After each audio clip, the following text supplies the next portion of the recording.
Okay, great.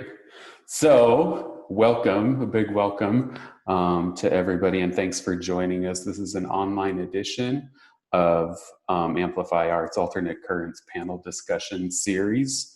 Alternate Currents is a program that we started about a year and a half ago, that's designed to bring national and international issues in the arts down to the local level with responses from people here in town, people in Omaha, people in the region.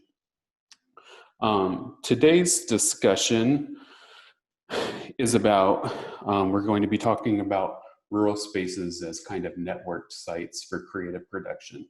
And that fits into the scope of our programming for this year in a broader sense,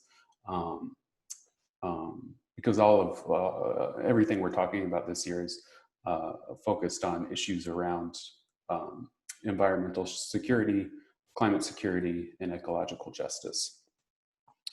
So in the interest of keeping our community safe and staying healthy, we're meeting virtually today with our panelists, Grace Wong and Alex O'Hanlon. We're super grateful to have both of you here today. I thought we'd just start out with some quick introductions to get the ball rolling. And I'm happy to kick that off. So my name's Peter Fankhauser. I'm the program director at Amplify Arts. I'm a Nebraska native. I grew up in Omaha mostly. I also spent summers on my grandparents' farm in Humboldt, Nebraska, which is in the southeastern corner of the state. So super rural. I've been at Amplify for about 3 years. Prior to that, I worked at a contemporary art space in New York called the New Museum for Contemporary Art, and I was there for 10 years. So Grace, kicking it over to you. Hi, I'm Grace. I am the Special Operations and Logistics Strategist at Art Farm here in Marquette, Nebraska. And I've been at Art Farm since August 2018 as a resident. And I was born in Hong Kong, and I would consider myself like an international traveler, mostly in the urban realm.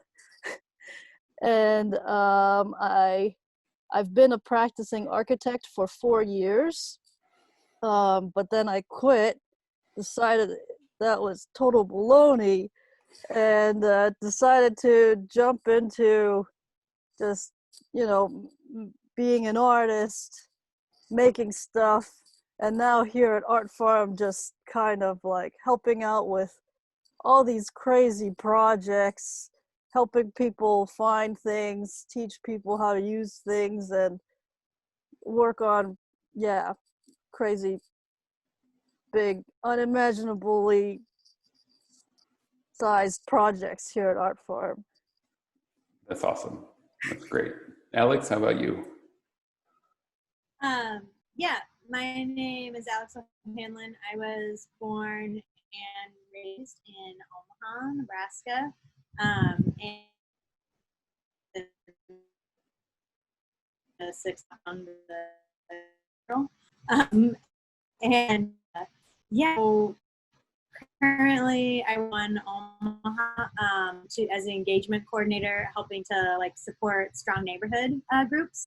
But in the past have worked at City Sprouts and still do a lot to support the internship, urban ag internship there. And also am a part of an organization called the Free Farm Syndicate. So we pretty much farm empty space in the city, and then we make that produce available to folks, to whomever wants it. On Saturdays, we have a free farm stand from 10 to noon at the Bancroft Street Market. And so that's been taking up a lot of my time this spring, just getting ready. And I've traveled a bit working on farms in Latin America. And then additionally, I lived rurally in Northern California for about 4 years. And then I still go back to those spaces and do an olive harvest and a persimmon harvest and pomegranate harvest every fall. And so even though I do a lot of what's considered rural work now in urban spaces, I have also done some rural living, and yeah, I'm really interested in this conversation about taking what is often considered like more of like urban activities into like rural spaces. That's terrific. Hey, Alex, your sound cut out just a little bit at the very top of your intro. Would you mind repeating just kind of where you're from, where you grew up, that part of your introduction?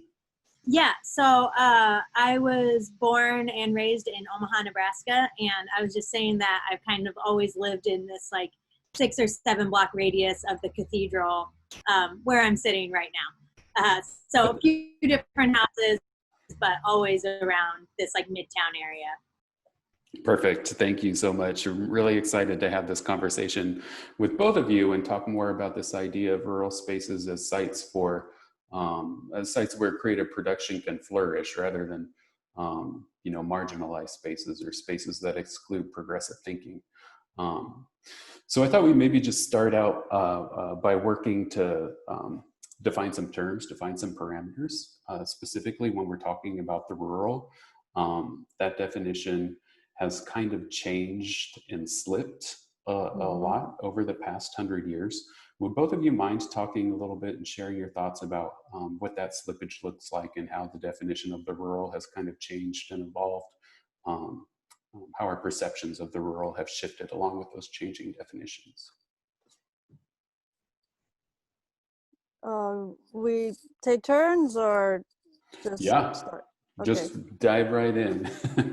Well, as I understand it, for institutional funders, the rural is defined as a small town. Otherwise, doesn't seem to really exist.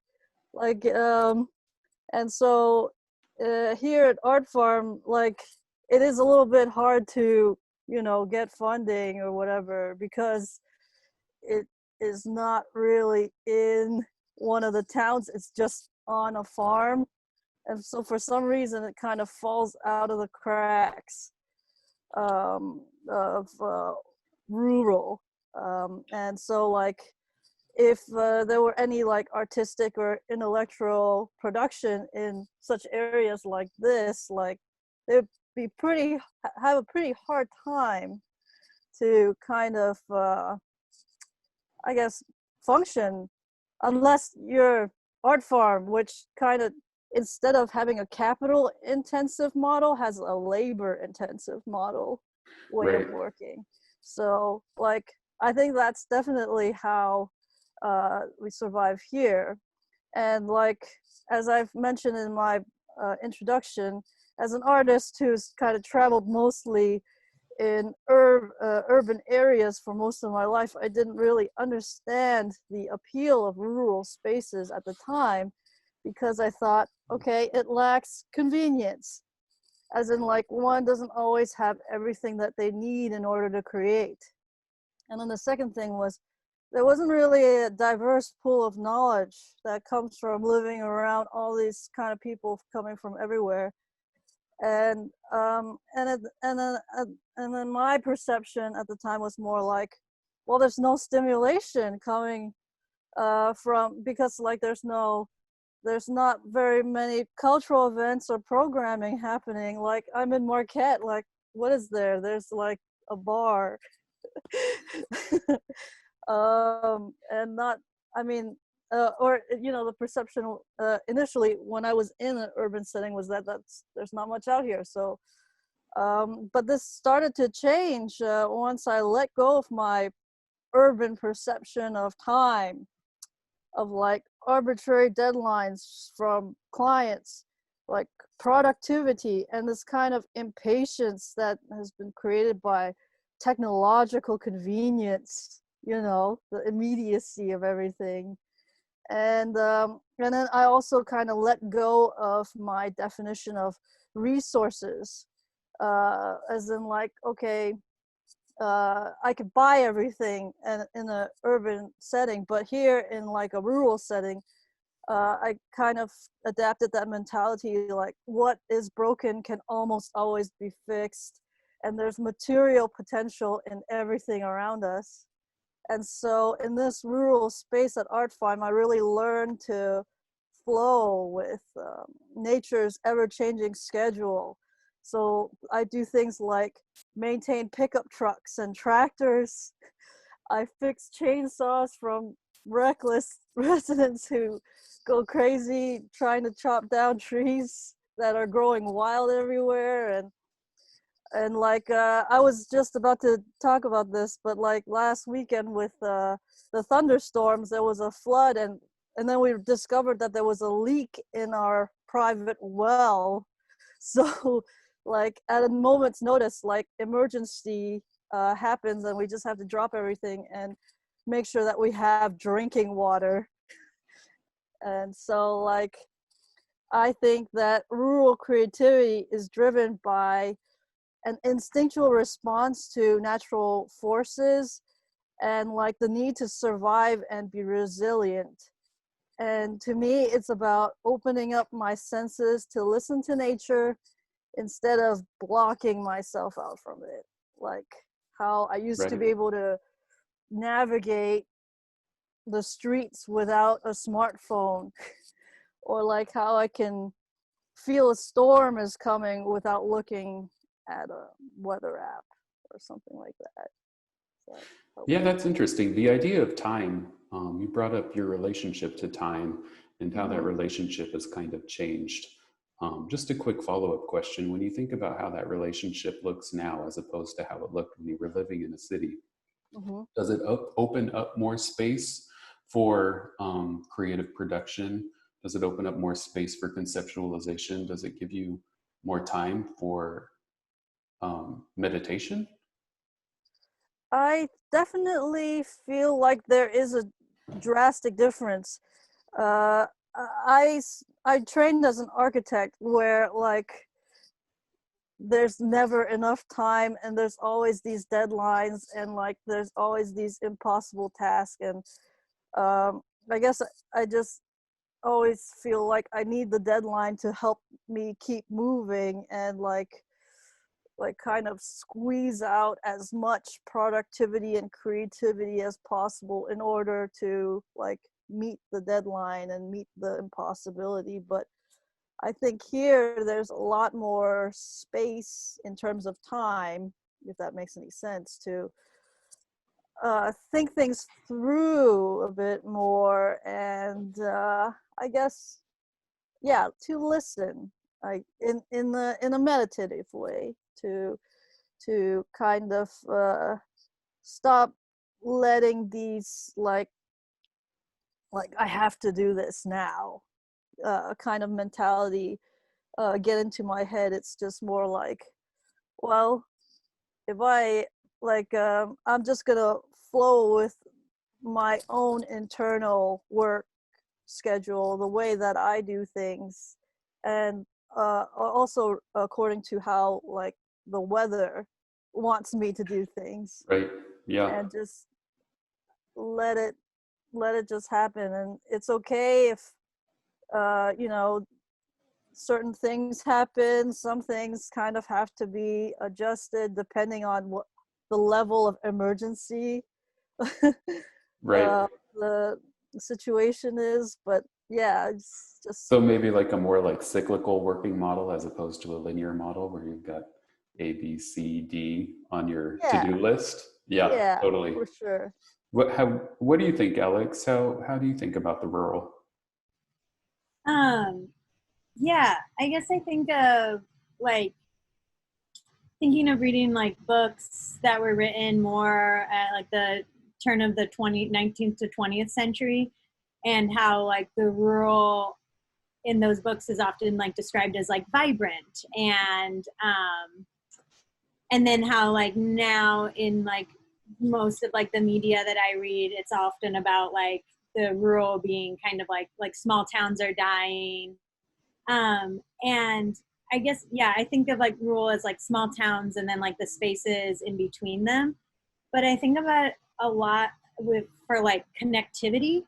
Um, just thinking of like how a lot of small towns or like smaller towns like sprouted up because a railroad stop started there, or a cattle train went through there, or a highway used to go through that way.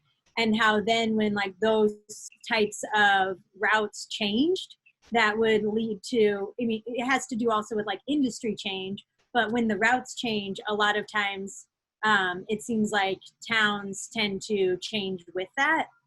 And I guess I just thought of that because I was thinking about like the feeling of like self-sufficiency when you're living rurally. I was living in a space that was like off grid for a long time. And there was like so much that felt really cool about that. Like being like, well, I know where this water is coming from. Like, I know what's in it. When it's like, well, I mean, I thought it's like it's coming out of the ground. I guess I don't know exactly what's in it, but like we had these like giant water tanks, and when I was there we were like installing pipes from the springs to the water tanks, and then from the water tanks down to like where the the yurts and like the showers and like the gardens, and that felt really really cool, like how like self-sufficient that felt, and like everything ran off of solar power. But at the same time, like we always had to drive these big trucks into town to get like staple items, and also to like get the pipes that we use to build everything. And so having that road to town and that ability to go to town is what made us able to to be self-sufficient on the land that we were living on. So just thinking about like how a lot of times rural feels like less connected because it's not like as connected as like urban environments are, where like right now I'm on my porch and I'm really close to like 3 different streets and an alleyway. Whereas like when living at the spot that I'm thinking of, we were at like the end of a dirt road. So it like felt less connected, but it was still like that ability to be connected that like allowed for that possibility of getting to live in that context at all.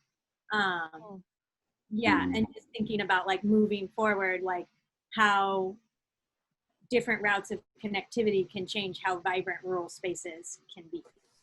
Yeah, that's super interesting. And that idea of connectivity is one that I also kind of wanted to ask you both about, especially because it connections between, I guess we're talking more about connecting ideas as opposed to connecting physical spaces. But going down that path, I think that the connection between ecological justice, creative practice, and rural spaces might not be the most obvious to some people. And I wondered if you both could talk about the sort of intersections or overlaps that you see when connecting those 3 concepts or ideas. I mean, I always thought that farming in the traditional sense was about figuring out how to cultivate land amidst ever-changing weather and conditions, and that the creativity aspect rises from problem solving with what you have instead of with money or the nearby store, and which is what urban areas are more likely to provide. And I feel like this kind of creativity transfers to what we define within the realm of the arts, like more so in like fields of design or sculpture or anything that has to do with like the assembly of materials. And like the way in which one solves problems must just constantly adapt to the unpredictability of whatever comes, whether it be tornadoes, floods, drought, or pandemic. It's a form of resiliency that's, I don't know, sort of built into at least what my perception of the traditional sense of farming is. But I think a reason why this relationship may now seem kind of disjointed is the fact that I think this traditional small farmer has been made nearly extinct by the agricultural business and industrialized farming practices. I mean, for example, here, 50 years ago, there stood 9 farmsteads on this square mile uh, where Art Farm is sitting right now. But today there's only one. They basically all just disappeared because of a mixture of things, but a lot of it has to do with like government policies and mass-produced farming technology, which just, you know, encouraged bigger farms to eat the smaller ones. And so you know,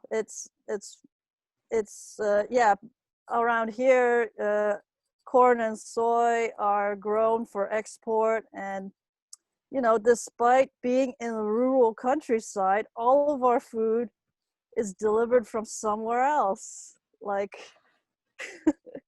like I don't know how we get mangoes.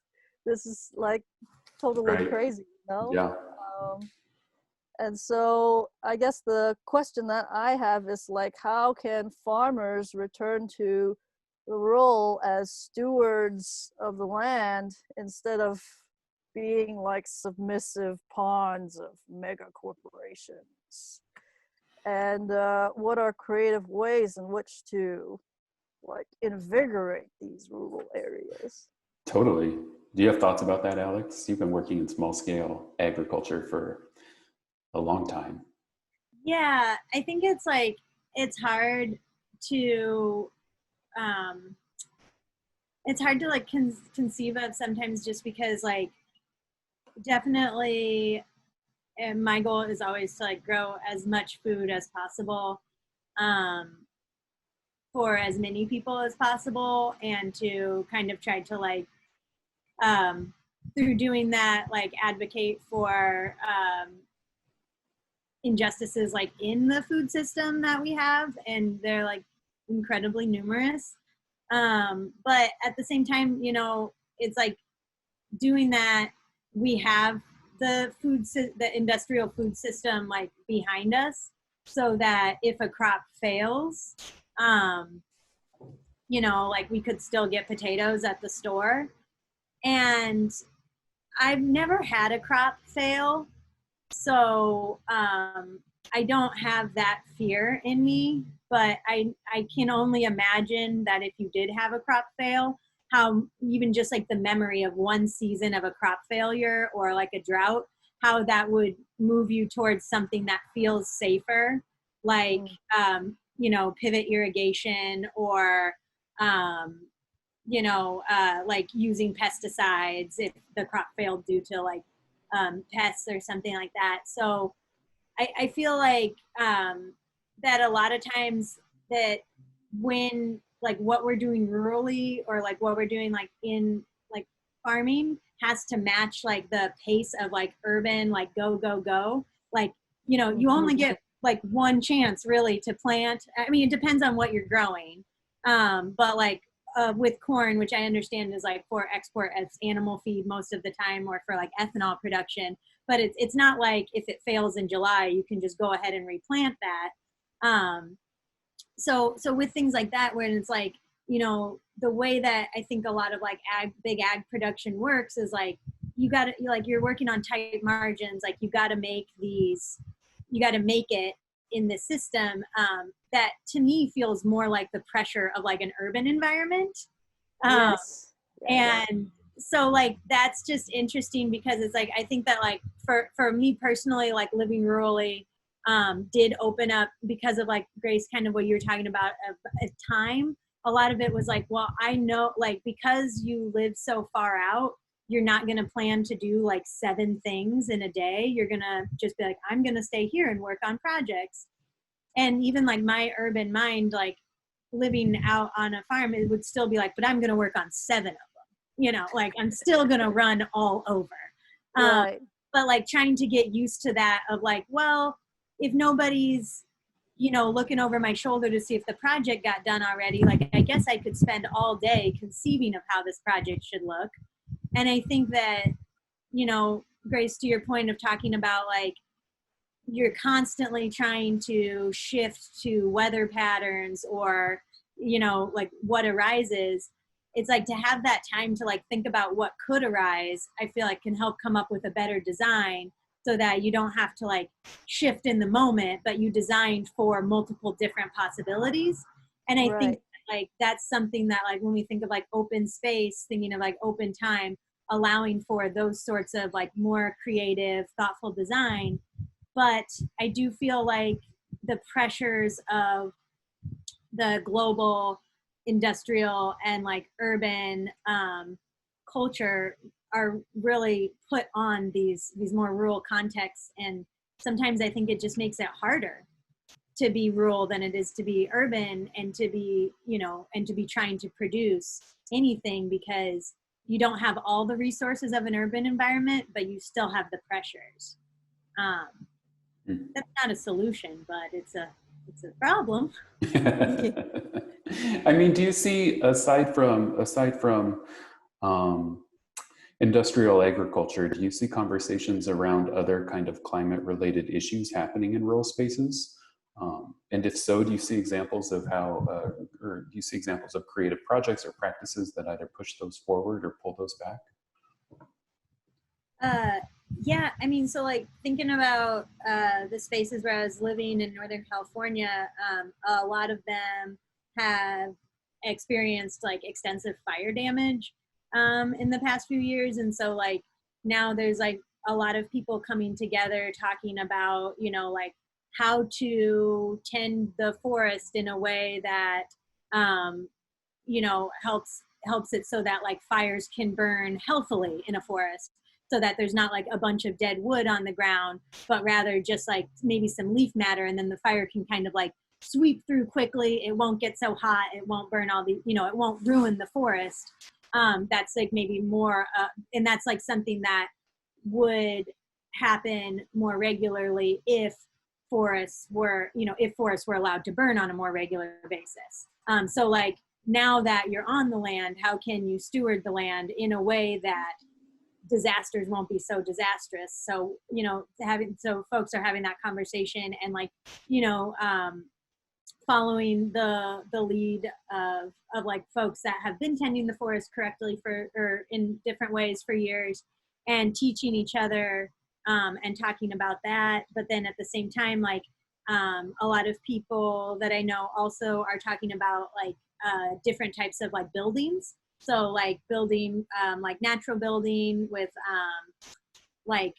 building with like mud and and how that is more like fire resistant. And so like talking about different designs around that, and also like having those conversations and teaching each other how to do those things. And so that's some stuff that I've seen.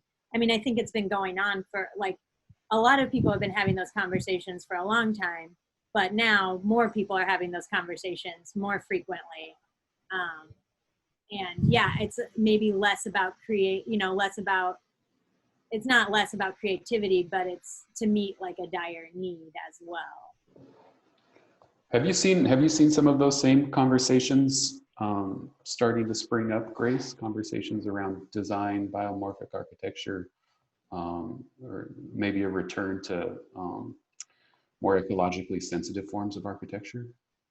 I mean, I think, you know, when I talk with my peers or when I talk with other residents here at Art Farm who are either like builders, architects, designers of different sorts, like if you're talking outside of like you know, the corporate or like business of architecture, and it's more about like individual, like personal projects or like personal interests in turning these projects into you know, businesses.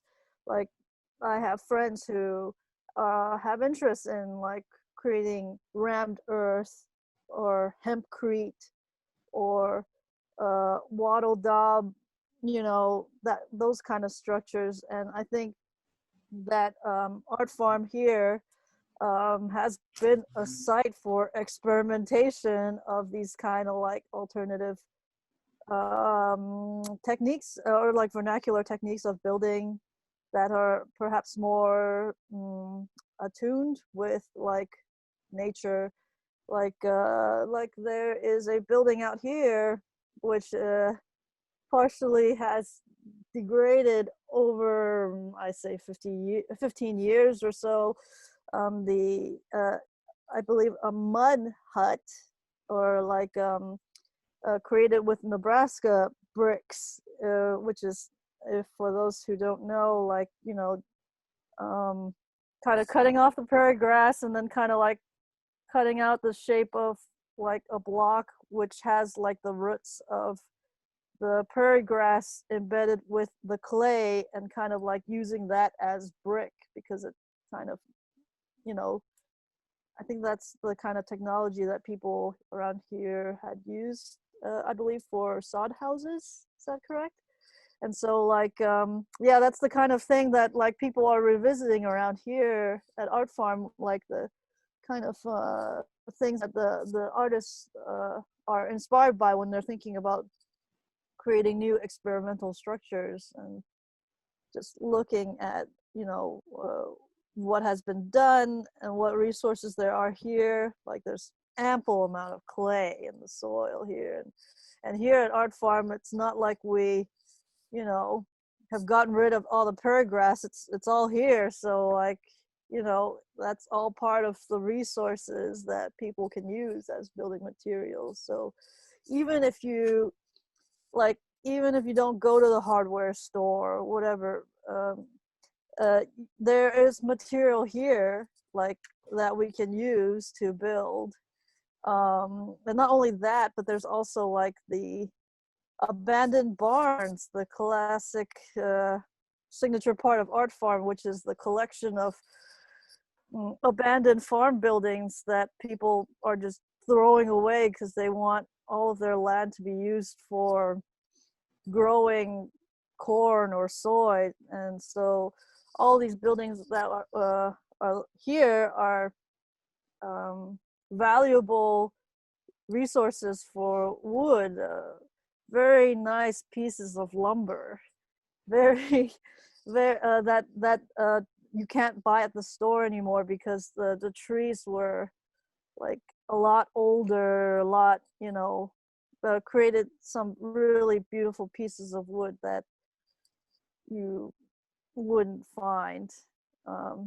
Not the same as the 2x4s that you get in like Home Depot or Menards or anything like that. But Right. yeah, so even like we don't have to go to town to get material to be able to build something. Like we have a lot of it here around us, and I think there's been a lot of situations for us where we just, it's coronavirus season, so nobody wants to go to town, so we don't have these bolts. So how do we make bolts? We can use a lathe. We thread the steel rods and, make bolts ourselves. Like, that's literally how we solve problems here. Right. Yeah. I mean, that's I think kind of an interesting segue into maybe talking a little bit more about what creative work, especially that's tied to ideas of land, place, site, all of those things. What can that teach us about adaptation, or what can that teach us about resilience, especially in times of crisis, whether it be our current crisis that's related to this pandemic, or the climate crisis.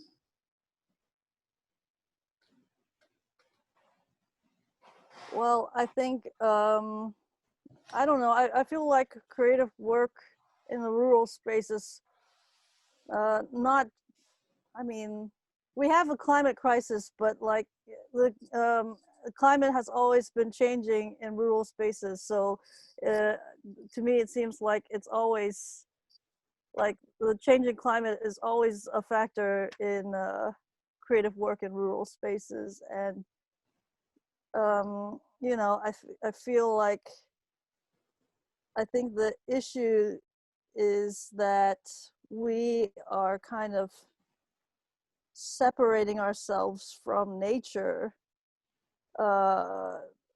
because of these modern conveniences, because of like profit-centric businesses, practices, and it really severely dilutes our need for community. And I think, as Alex has said, it's like this urban mentality or these urban pressures have sort of like leached into the, I guess, the rural spaces. And so, like, I don't know, to me the question of like creative work in rural spaces maybe needs to be reframed, because it has like these urban pressures kind of tied to it.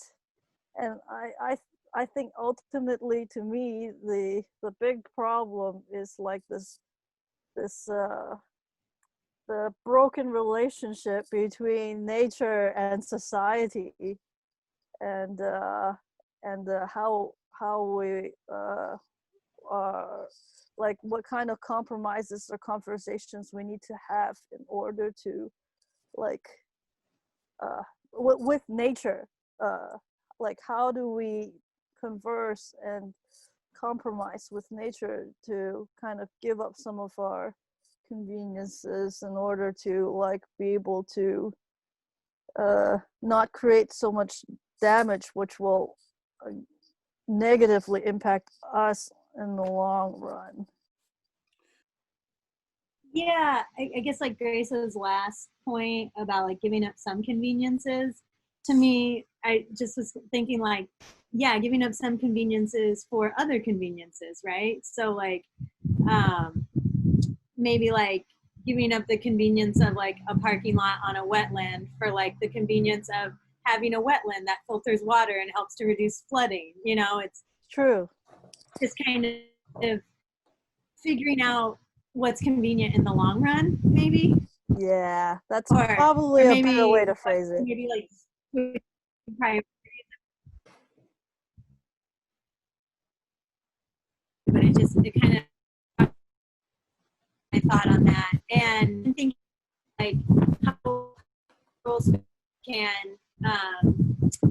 kind of fuel creativity in those ways is that like I think that for sure I think that there's a lot of the same like industrial urban mindset pressures in rural spaces, and I do wonder if like with this pandemic more folks are going like, you know, in an urban context, I hope that we don't lose the idea of gentle density, and I hope that we don't just spread out more and more, and that like if folks do move rurally, that could be a great thing, but that I hope that, you know, we go into it with a mindset of reciprocity. And I think that one of the great things we can get from like a rural space, even though a lot of space in our country like isn't just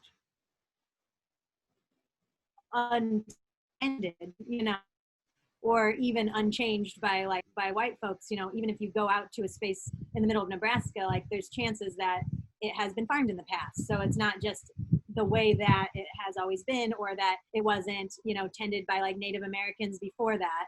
So I don't think that these spaces are necessarily like untouched, but they're touched in a different way, at least. So that like, I think in like urban environments, a lot of times we don't have the ability to see nature working as much, or it's working harder against like concrete and an influx of water rushing towards it. Whereas like in more rural spaces where there is more, let's just say like unpaved area, we can use the observation of those spaces to kind of think about like, you know, like how, like what does reciprocity look like? And not just like what does that mean, you know, but rather like what does it like literally look like? You know, what does like a thriving wetland look like? Or, you know, I noticed like in Omaha we have the Papio Creek system that runs through, and it's so engineered for flood control, and you know, it's like you look at it and it's so narrow. And I think that we could look at like waterways in rural spaces to kind of see what that might have looked like, and you know, use that as inspiration for what the Papio could look like in the future as well. So maybe, yeah, kind of like using that as an opportunity to not just imagine what rural spaces could look like and how they should look if there is to be like an influx of folks that move to these areas, but also like what our urban spaces could look like and how we could like continue to have like gentle density in our urban spaces, but also incorporate like some nature, or just like a little more breathing space for plants and animals in our areas. Oh, could I add something to that? I mean, having worked in, architecture firms, design firms, like I feel like there's, at least from that end of the, uh, I guess from that perspective, I think a lot of places have like or would like to implement more responsive and like uh, responsive types of designs, uh, as you say, that maybe like look back on what has been done in rural areas, for example, or like uh, have more respect for uh, what's already there. But I think some of the constraints, or like some of where this kind of distort, or this initial intent for like a more sustainable or more like I guess naturally respectful design kind of gets compromised, is like when it sort of interacts with like, I guess, whoever the client is, or like it's driven by like the bottom line, the deadlines, the the budgeting, and like sometimes these intents become severely diluted, and like the only thing to show for it was like maybe something on a piece of paper that says, oh, these sustainability check boxes are marked, and yeah, this is great. But in actuality, it's totally not doing anything that responds to whatever.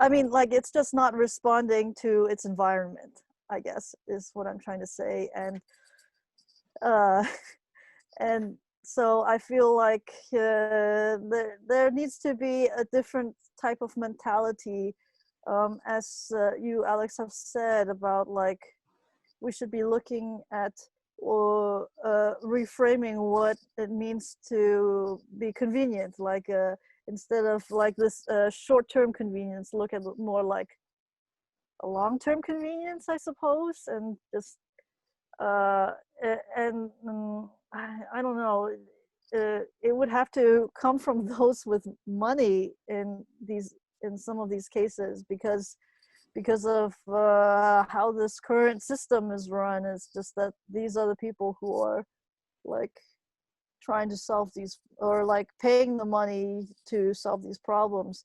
Or is there a way we can bypass this and just use what we have somehow without outside of the system to like do something ourselves, or to solve these problems?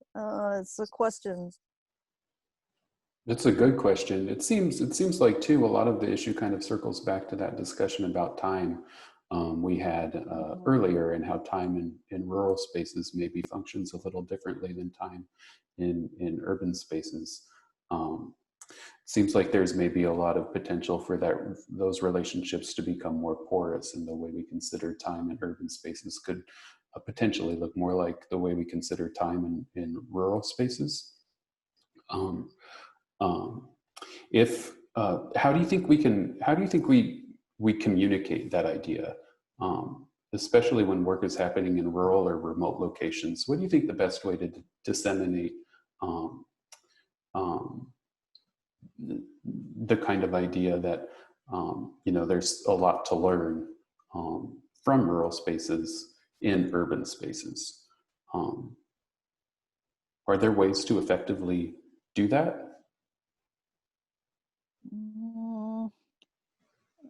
Yeah, I want to say that I think there definitely needs to be stronger communication between, the rural and urban areas. And I think, for example, Art Farm kind of acts as a platform where urban creative people come in and, interact with rural environment. And if they wish, I don't know, it's not by, without create, yeah, if they wish, they can interact with rural residents as well. But, Art Farm is not like gonna create any kind of hierarchy that implies like, this is, one is better, rural or urban is better or whatever. And Art Farm's not necessarily trying to force a dialogue, but just kind of like presenting this link in which this kind of exchange could happen. And I think those who are willing and open to the engagement will organically form relationships that hopefully will create some kind of positive change for both parties. But yeah, I think. Yeah, absolutely. Yeah, I guess I kind of feel like there's this, similarly, I feel like probably one of the more likely ways that that information will be disseminated is by folks who live in urban spaces who go to rural spaces to spend some time. But again, I think we're kind of talking, I think like one thing that we sort of identified was that like this idea of time, and maybe like reframing time, which would help to reframe priorities, which would help to reframe like what the goals are and what convenience really means, would be great, and is like one of the greatest things that we could take away from these sorts of like rural spaces. But it does seem like there is some sort of like that the urban ideas often are louder, and like maybe even if it is just like folks from urban spaces like myself going to rural spaces for a while and then coming back and being like, I learned this, it's like, here's my urban interpretation of what the rural space can teach us. Yeah. I think that's something, but I think that a lot of people are going to take, would bring something different away from that. And so I think that like probably in most contexts in our society, we could all do better to like listen to folks who are less heard in general. And so I think that like probably what we need to do, like I said, in every part of our society is like listen to people about their experiences. And I think that possibly like that could help us in this situation as well. Not just listening to folks about their experiences, but also letting folks with those experiences like lead. And I think that that could help. I don't know how to set that up exactly, but Yeah, I think it's kind of tricky to like, yeah, because I also agree that it's about taking, trying to get more people to listen to different experiences, but also to like have a different understanding of time. But like, how do you get people to have that understanding unless they go to experience it, I guess? Right. Yeah. But it makes me wonder a little bit, just sort of reflecting on the past few months and the way time has kind of shifted for a lot of people. If maybe the pandemic too offers up some opportunities or possibilities to reframe the idea of time and our expectations of time as it relates to consumer culture and convenience. But I think that ultimately depends on what people's experience in quarantine is like as well. Yeah. I know some people who are either severely overworked because of the quarantine or are experiencing, you know, some kind of insecurity in some way or another Yeah. during the quarantine. And like, I don't know, it seems like there will only be a certain population of people who will maybe have a perhaps different understanding of time, but I think that certainly is not like a universal experience for sure. Yeah, absolutely. That's a really good, important point to bring up. Um, I guess just to wrap up, one last quick question. How do you both envision the rural changing in the next 20, 30, 40, 50 years? Hmm.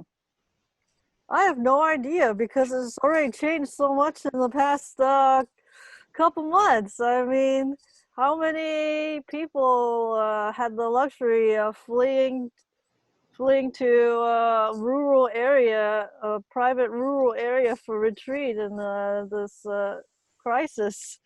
And what does that mean for like rural areas? Well, I mean, what this pandemic has sort of revealed is like the vulnerability of cities to disasters. But I mean, we've also already been seeing it for plenty of years all over the world with, you know, the California fires, you know, earthquakes, tsunamis, all these kind of terrible, terrible tragedies that just, you know, like, yeah, where there's large concentrations of people in like pretty it makes them vulnerable, I think, like to I mean in certain cases, I mean, I think that, you know, there's a lot of, you know, advantages to living in a dense area, and there's a lot of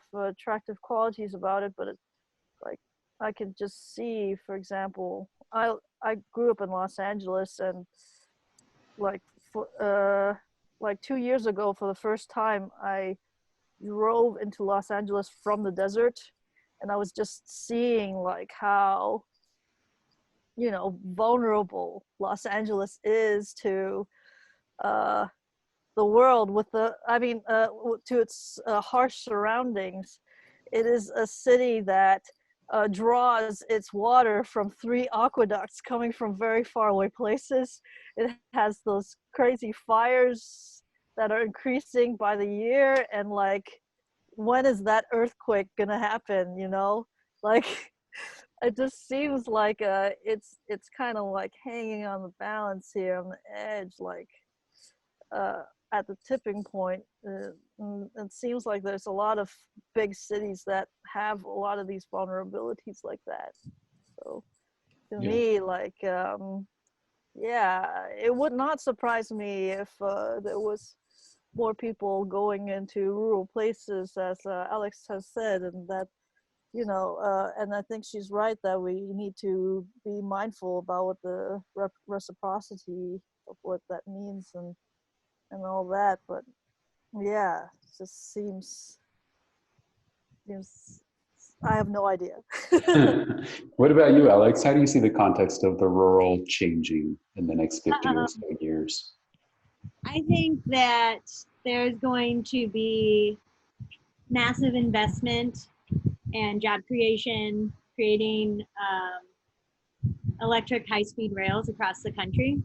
And I think that that is going to make it easier for folks to live rurally and invigorate some small towns. And I think that people who move to those small towns are going to do so with a mindset to protect the spaces around them. And I think there's going to be another massive investment to create a corridor of prairie up and down the Great Plains that is completely unbroken. And there's going to be smart agriculture around that, protecting and improving the waterways. I think we're going to de-channelize the rivers that don't need to be channelized, and the water is going to be cleaner, and we're going to be able to enjoy it. And I think that we're going to move towards a space where we interact with the rural and the urban can interact together, because they're going to be able to, people are going to be able to move more easily between them. But at the same time, as we move back into those rural spaces, we're going to be doing so in a way that highlights reciprocity and allows us to both use the natural resources and allow the natural resources to replenish themselves and to be there existing in a way that works for themselves and not just for us. I love all of those possibilities. Let's make it happen. Is there anything, do either of you have things coming up that you'd like to talk about or plug before we sign off? June 13th, I'm going to be doing a tinctures and syrups class. It's going to be a Zoom class through City Sprouts. So incredible. Cool. That's awesome. I don't really have anything at Art Farm. I mean, you know, we have Art Harvest every year sometime in October, but who knows what that's going to be like. Right. Is your residency cycle still active? Yes. Cool. Carefully, you know, cautiously. Art Farm must adapt to whatever comes. So, you know, we just have to follow the CDC and, you know, try to maintain social distancing, but still kind of, you know, be alert, be smart. And otherwise, I'm working right now on a project called the Marionette Project, which I'm basically taking one of the 100-year-old abandoned barns here at Art Farm and trying to build a giant steel superstructure outside of it and float it so that people can see it. That sounds impressive. It's a very long-term project, and definitely going to be working with the weather on that one. I bet. Yeah. Keep an eye out. Keep an eye out for progress. Well, thank you again both so much for being here and spending time with us. We really appreciate it. And to anybody watching this clip, anybody watching this discussion, please feel free to leave your thoughts or comments in the comment section of the post. So thank you both again. It was good seeing you, good seeing your faces. And we'll talk to you soon.